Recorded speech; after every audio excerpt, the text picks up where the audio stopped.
तारकासुर के सताए हुए देवताओं का ब्रह्मा जी को अपनी कष्ट कथा सुनाना, ब्रह्मा जी का उन्हें पार्वती के साथ शिव के विवाह के लिए उद्योग करने का आदेश देना, ब्रह्मा जी के समझाने से तारकासुर का स्वर्ग को छोड़ना और देवताओं का वहां रहकर लक्ष्य सिद्धि के लिए यत्नशील होना। सूर्य जी कहते हैं, तदंतर नारद जी के पूछने पर पार्वती के विवाह के विस्तृत प्रसंग को उपस्थित करते हुए ब्रह्मा जी ने तारकासुर की उत्पत्ति, उसके उग्र तप, मनोवांछित वर प्राप्ति तथा देवता और असुर सबको जीतकर स्वयं इंद्र पद पर प्रतिष्ठित हो जाने की कथा सुनाई। तत्पश्चात ब्रह्मा जी ने कहा, तारकासुर तीनों लोकों को अपने वश में करके जब स्वयं इंद्र हो गया तब उसके समान दूसरा कोई शासक नहीं रह गया।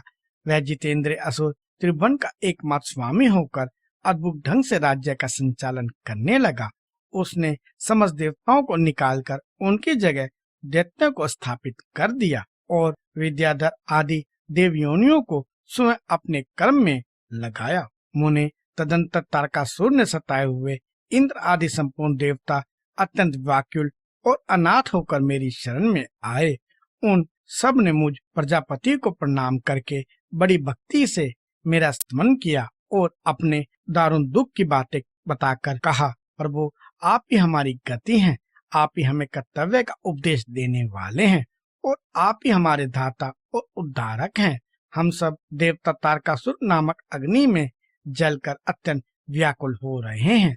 जैसे शनिपात रोग में प्रबल औषधियां भी निर्बल हो जाती हैं, उसी प्रकार उस असुर ने हमारे सभी क्रूर उपायों को बलहीन बना दिया है। भगवान विष्णु के सुदर्शन चक्र पर ही हमारी विजय की आशा अवलंबित रहती है, परंतु वह भी उसके कंठ पर कुंठित हो गया।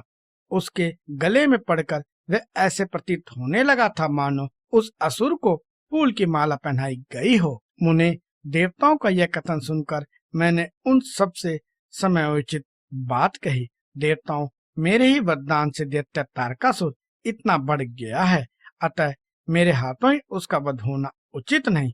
जो जिससे पलकर बड़ा हो उसका उसी के द्वारा वध होना योग्य कार्य नहीं है। विष के वृक्ष को भी यदि स्वयं सींचकर बड़ा किया गया हो तो उसे स्वयं काटना अनुचित माना गया है। तुम लोगों का सारा कार्य करने के योग्य भगवान शंकर हैं, परंतु ये तुम्हारे कहने पर भी स्वयं उस असुर का सामना नहीं कर सकते। तारक स्वयं अपने पाप से नष्ट होगा। मैं जैसा उपदेश करता हूँ तुम वैसा कार्य करो। मेरे वर के प्रभाव से ना तो तारकासुर का वध कर सकता हूँ, ना भगवान विष्णु कर सकते हैं, ना भगवान शंकर ही उसका वध कर सकते हैं। दूसरा कोई वीर पुरुष अथवा सारे देवता मिलकर भी उसे नहीं मार सकते। यह मैं सत्य कहता हूँ। देवताओं, यदि शिव जी के हृदय से कोई पुत्र उत्पन्न हो तो वही तारकासुर का वध कर सकता है, दूसरा नहीं। सुरश्रेष्ठ गण, इसके लिए जो उपाय मैं तुम्हें बताता हूँ उसे करो। महादेव जी की कृपा से वह उपाय अवश्य सिद्ध होगा। पूर्व काल में जिस दश कन्या सती के दश के यज्ञ में अपने शरीर को त्याग दिया था, वह इस समय हिमालय की पुत्री मेनका के गर्भ से हिमालय की पत्नी मेनका के गर्भ से उत्पन्न हुई है। यह बात तुम्हें भी विदित ही है। महादेव जी उस कन्या का पानी ग्रहण अवश्य करेंगे। तथापि देवताओं, तुम स्वयं भी इसके लिए प्रयत्न करो। तुम अपने यत्न से ऐसा उद्योग करो जिससे मेनका कुमारी पार्वती में भगवान शंकर अपने वीर्य का आराधन कर सकें। भगवान शंकर ऊर्ध्ववेत्ता हैं, उनका वीर्य ऊपर की ओर उठा हुआ है। उनके वीर्य को प्रस्खलित करने में केवल पार्वती ही समर्थ है। दूसरी कोई अबला अपनी शक्ति से ऐसा नहीं कर सकती। गिरिराज की पुत्री ये पार्वती इस समय युवावस्था में प्रवेश कर चुकी हैं और हिमालय पर तपस्या में लगे हुए महादेव जी की प्रतिदिन सेवा करती हैं। अपने पिता हिमवान के कहने से काली शिवा अपनी दो सखियों के साथ ध्यानपरायण परमेश्वर शिव की सागर सेवा करती हैं। तीनों लोकों में सबसे अधिक सुंदरी पार्वती शिव के सामने रहकर प्रतिदिन उनकी पूजा करती हैं। तथापि वे ध्यानमग्न महेश्वर मन से भी ध्यानहीन स्थिति में नहीं आते, अर्थात ध्यान भंग करके पार्वती की ओर देखने का विचार भी उनके मन में नहीं आता। देवताओं, चंद्रशेखर शिव जिस प्रकार काली को अपनी भार्य बनाने की इच्छा करे, वैसी चेष्टा तुम लोग शीघ्र ही प्रयत्न पूर्वक करो। मैं उस दैत्य के स्थान पर जाकर तारकासुर को बुरे हट से हटाने की चेष्टा करूंगा। अतः अब तुम लोग अपने स्थान को जाओ।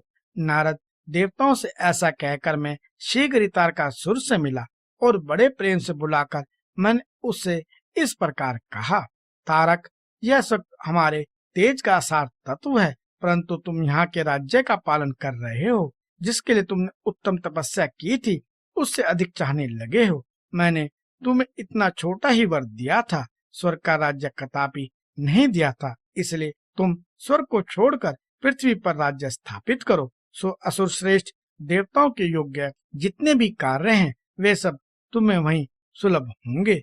इसमें अन्यथा विचार करने की आवश्यकता नहीं है।